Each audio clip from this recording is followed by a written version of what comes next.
Assalamualaikum warahmatullahi wabarakatuh. Waalaikumsalam warahmatullahi wabarakatuh. Salam sehat selalu untuk kita semuanya. Alhamdulillah kembali bertemu dengan kita di sini masih bersama PDKT Podcast Dakwah Kemenak Trenggalek. Pertama kami sampaikan selamat menunaikan ibadah puasa kepada seluruh umat muslim. Mudah-mudahan puasa kita semua diijabahi oleh Allah. Semua ibadah kita di bulan suci Ramadan ini mendapatkan ridho Allah Subhanahu wa taala. Amin. Ya Rabbal alamin. Kembali lagi dengan kita di PDKT. Hari ini kita kehadiran narasumber yang luar biasa. Salah satu dari penyuluh agama Islam kantor Kementerian Agama Kabupaten Trenggalek, khususnya di kantor urusan agama Kecamatan Gadusari. Langsung saja kita sapa beliau, Ustadz Anang Wirawan.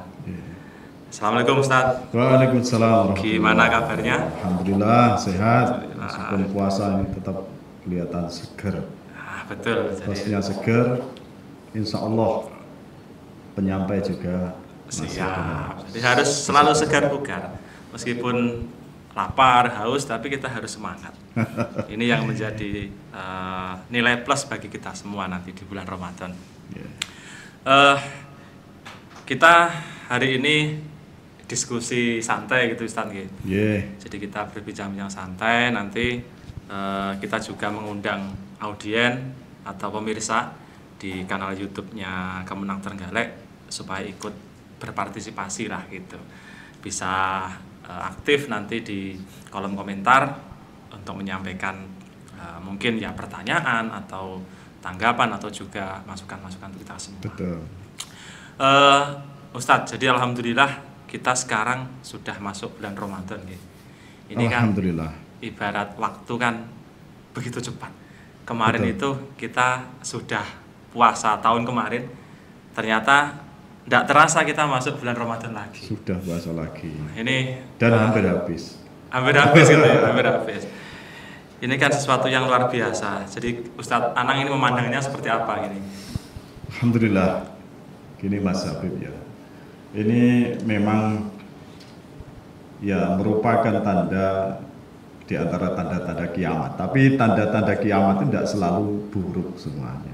Termasuk waktu yang begitu cepat ini karena memang kemajuan teknologi yang dicapai oleh manusia, kemudian intensitas kesibukan manusia begitu padat sekali, seakan-akan waktu yang sebetulnya tidak berubah dari dulu waktu, cuma rasanya cepat banget, termasuk ya puasa yang kita jalani bulan ini. Kayaknya baru kemarin itu masuk Ramadan, sekarang kok sudah mau selesai nih Ramadannya ini. Nah ini bagi yang ngapunten ya, bagi yang mungkin masih belajar puasa, bagi yang baru mengenal puasa Ramadan, ya cepatnya waktu itu kan jadi berkah. Iya. Loh, ujuk-ujuk kok sudah hampir hari raya.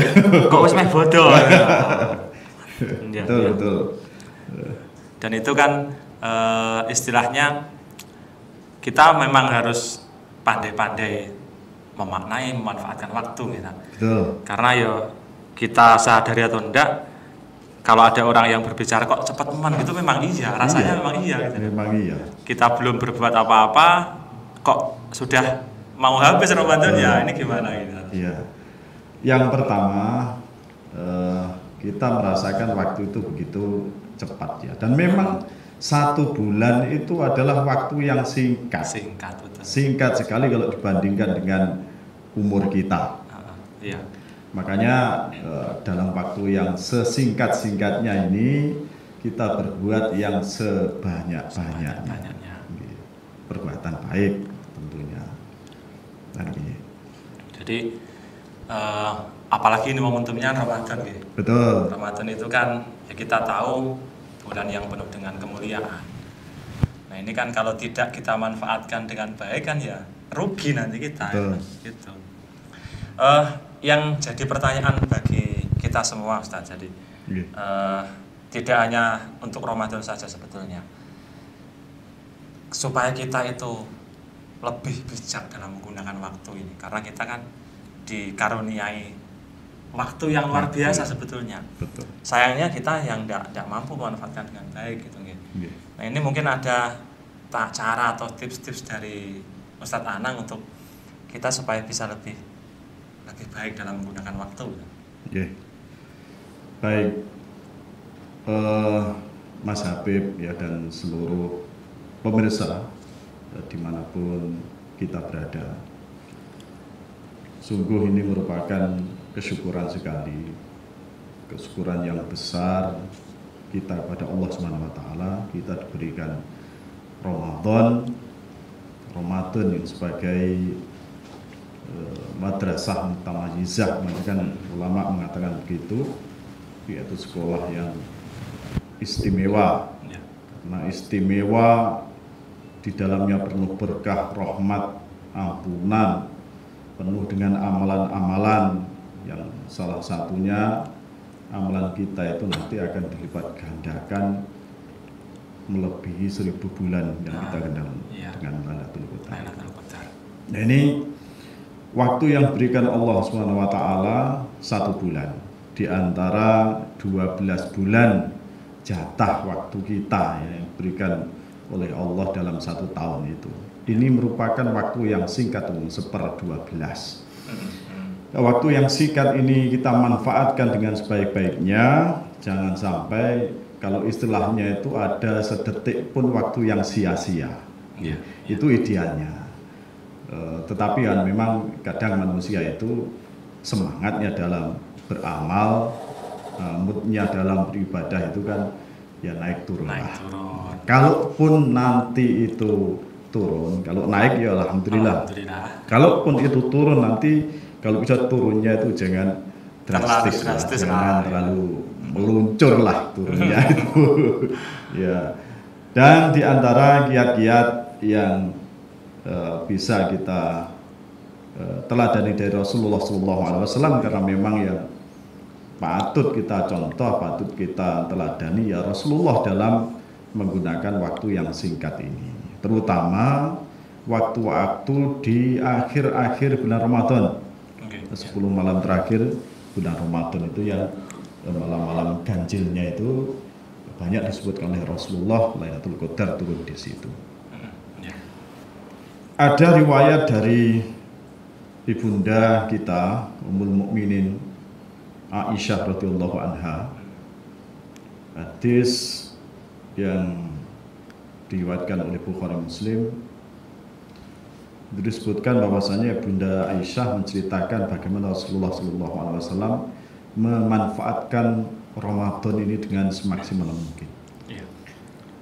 Anak Aisyah radhiyallahu anha, dari Aisyah radhiyallahu anha, mudah-mudahan Allah meridhoinya, qalat, beliau berkata, kana Rasulullah SAW, bahwa Rasulullah SAW idza dakhala fil ashril awakhir min Ramadan, apabila masuk 10 malam terakhir bulan Ramadan, syadda mi'zarahu. Syadda mi'zarahu itu mengencangkan kain sarung. Nah, mengencangkan kain sarung itu ada 2 makna. Yang pertama, seperti istilah kita itu menyingsingkan dengan baju. Semangat. Ya, kalau menyingsingkan dengan baju kan siap-siap tandang gawe. Ndak cekidang-cekiding gitu. Pokoknya terjun itu langsung wes penuh dengan semangat, penuh dengan inilah totalitas. Oke. Syadda mi'zarah yang pertama itu makna. Yang kedua, syadda mi'zarah itu menjauhi istri-istrinya, bukan berarti kok istrinya di Gandusari terus suaminya lagi kemana gitu ngopi, ndak. Menjauhi dalam arti tidak mencampurinya di 10 malam terakhir bulan Ramadan. Nah ini pemirsa dan juga hostnya Mas Habib ini pernah mencoba dan 10 hari berat tidak mencampuri istri. Ya, apalagi lo mantan anyar ya. Wah iya. Mantan anyar kena 10 malam terakhir bulan Ramadan itu untuk tidak mencampuri istri itu kan ya. Iya, kalau para pemuda ini kan kayak kita itu kan katanya ibadah Ramadan dilipat gandakan 1000 ya, 1000 kali Betul. pahala. Nah, kita kan berlomba-lomba mencari pahala, termasuk berkumpul dengan istri itu kan pahala gitu. Jadi biar pahalanya melimpah ya setiap Ramadan ya kita pasti seperti itu. Ini ada yang menarik ini. Iya. Katanya kalau kita kumpul dengan istri kan sama dengan membunuh 70 setan ya. Apalagi di bulan Ramadan. Berapa setan yang kita bunuh gitu ya. Nah, bagaimana kok Rasulullah kemudian syaddami zaro ini? Itu mungkin yang perlu dijelaskan. Ini ada fikih aulawiyah mana yang kita prioritaskan dalam beberapa kesempatan itu. Ya kayak beginilah istilahnya itu, ketika kita berdoa di berbagai macam keadaan gitu. Kalau ada orang meninggal, kemudian kita mengucapkan Inna lillahi wa inna ilaihi raji'un. Mungkin ada orang yang ketika mendengar orang meninggal itu terus Alhamdulillahirabbil alamin kan. Ya mungkin ada saja begitu dengan alasan Alhamdulillah kan ya zikir yang bagus tuh. Tapi kan ya bagus itu zikir kalimat thayyibah harus sering-sering diucapkan. Ya, tapi lihat sikon lah bagaimana zikir itu akan banyak mengandung fadilah kalau kita tempatkan di tempat yang tepat, terutama yaitu tadi yang ditanyakan oleh Mas Habib tadi, ketika suami istri itu pengen bergaul, pengen kumpul, nah ini kan pahala besar. Tapi kalau yang di 10 malam terakhir bulan Ramadan ini ada pahala yang lebih besar daripada itu, yaitu meninggalkan istri ini tidak mencampurinya. Terus kemana? Apa ke warung kopi atau game online misalkan gitu ya.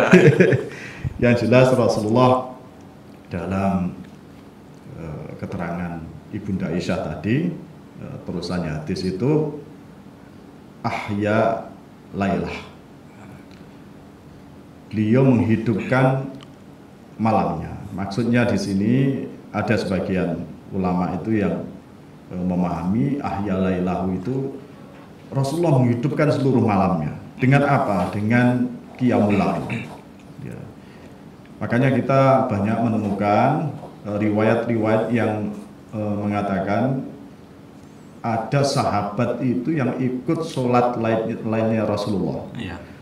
Itu sampai hampir tidak kedapatan sahur dari setelah sholat isya.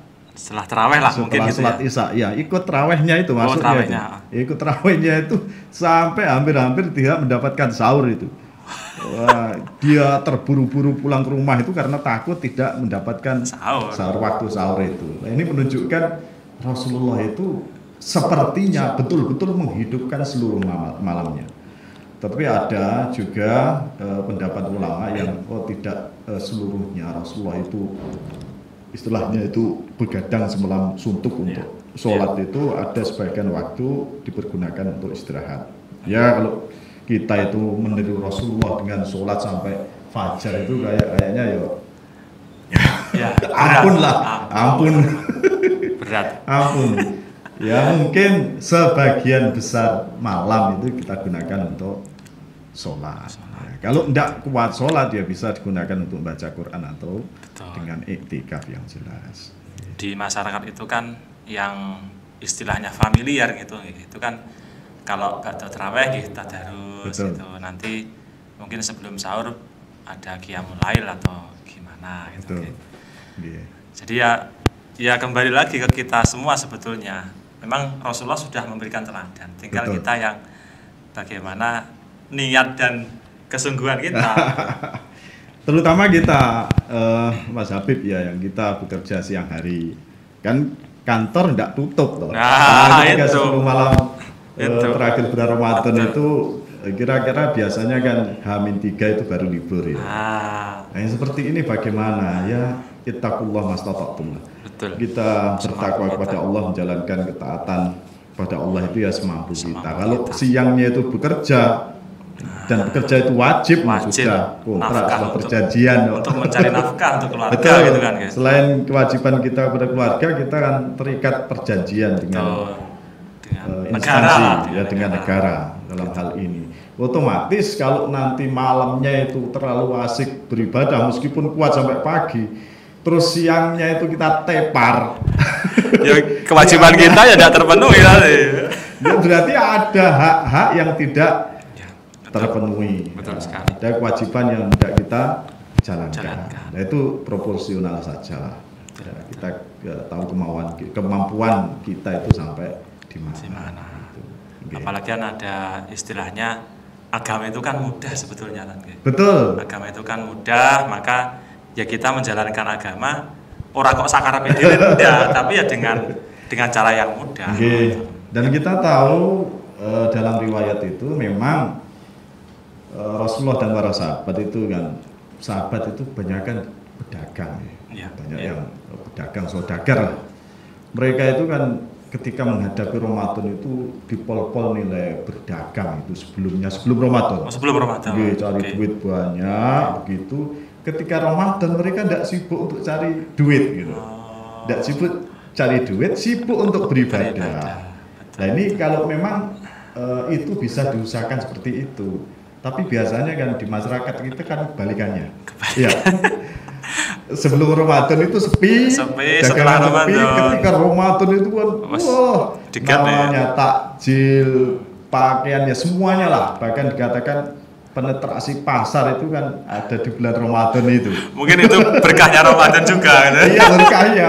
Tapi repotnya itu sisi ibadahnya kadang kalah dengan waktu untuk ibadah menjadi berkurang. Betul. Apalagi kalau mendekati hari raya itu. 10 malam terakhir itu, godaan semakin besar sekali. Qiyamul lainnya di supermarket. Itu kan sesuatu yang lazim gitu, yang sudah lumrah terjadi di masyarakat gitu. Betul. Yang jadi pertanyaan itu gini, di waktu-waktu Ramadan itu atau di momen Ramadan itu, kiranya cara untuk bisa mengisi Ramadan dengan baik itu gimana? Mengisi waktu terutama di bulan suci Ramadan itu. Kita kan seperti apa yang kita jelaskan tadi, kita tahu kondisi kita, Iya. Yang paling tahu kondisi kita ya kita sendiri. Kita ini punya kewajiban apa selain memang untuk beribadah itu, sehingga kita itu bisa mengatur waktu yang sebaik-baiknya. Kayak kalau PNS ya kerja di kantoran itu otomatis mulai pagi sampai sore itu kan betul-betul waktu kita itu sebetulnya ya untuk ibadah.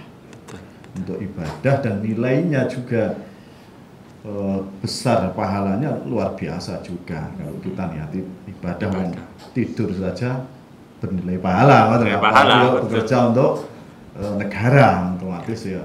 Lah ketika sudah seharian ini kita porsir untuk apa itu kerja, ya otomatis malamnya kita tidak sekuat orang-orang yang ketika siangnya itu istirahat untuk persiapan malamnya. Kalau kita banyak istirahat kan ada tugas yang kita lalaikan otomatis. Betul.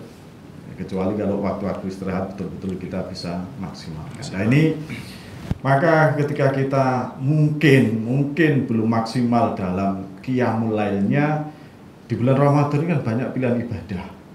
Apa saja itu? Ya, mungkin bisa di-share untuk kita semua. Kalau mungkin orang yang agak punya duit ya banyak-banyak bersedekah lah untuk menutupi qiyamul lail yang kurang. Atau mungkin yang kurang tadarusnya, itu bisa dimaksimalkan dalam ibadah yang lain. Ya kita kalau kita itu apa istilahnya itu beribadah dengan ideal sesuai apa yang dicontohkan oleh para sahabat dan Rasulullah SAW itu memang berat sekali.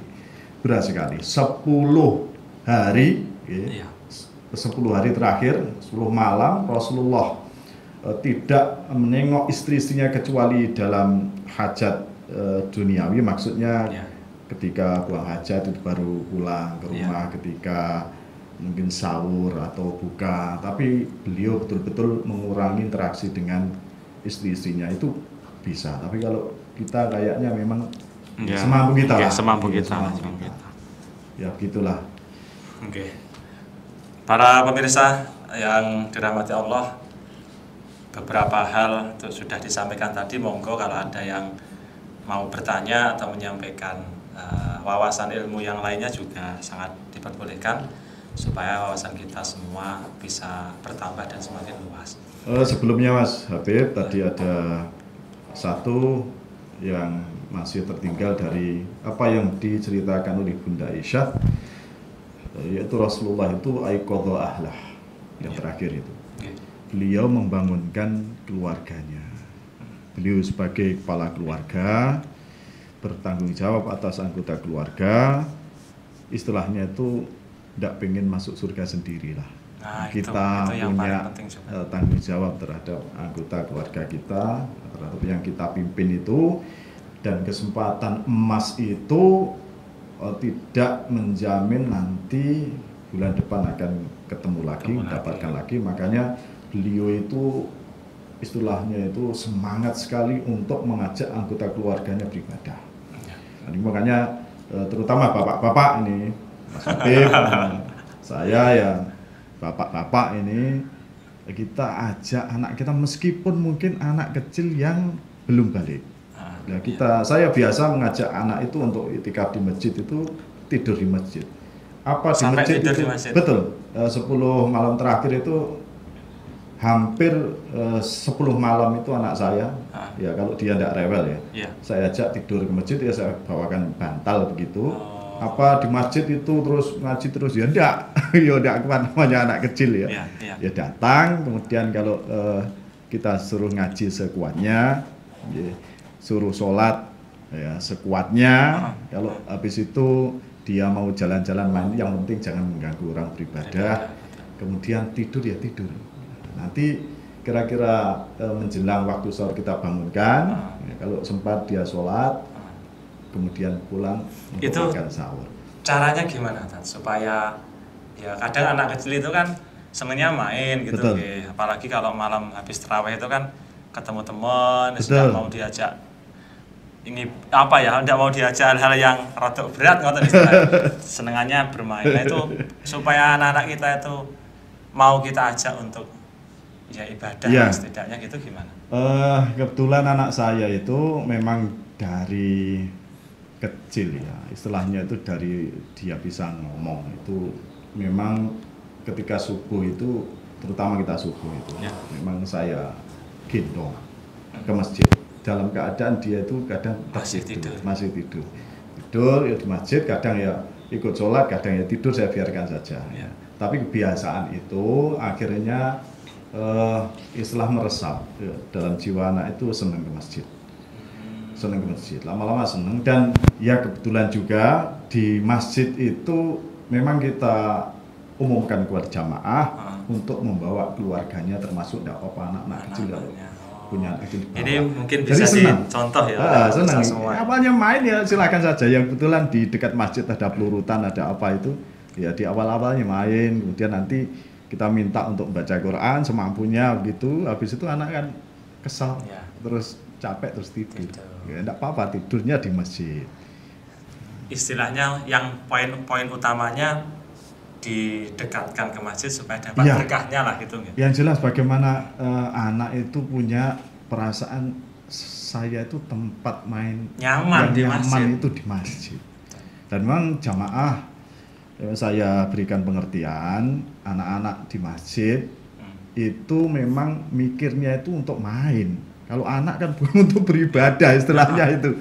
Ya memang kita ajak beribadah, tapi kan namanya anak mikirnya kan main. Apalagi yang tantangannya itu gini, Tan.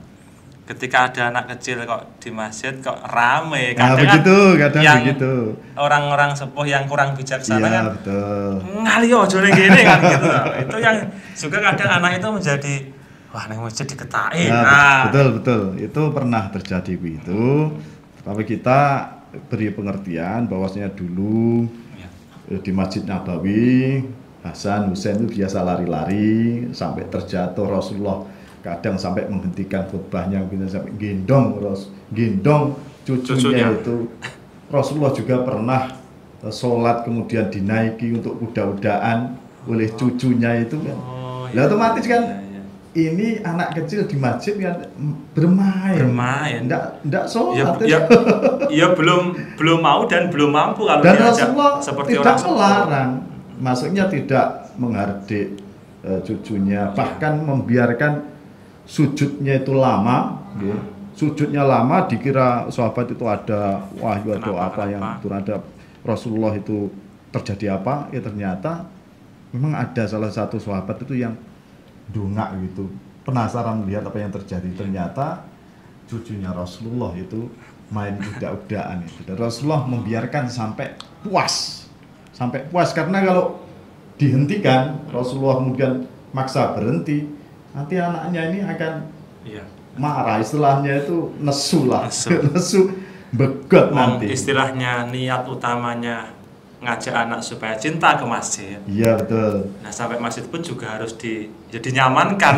betul. Okay. Dinyamankan. Okay. Saya kira begitu.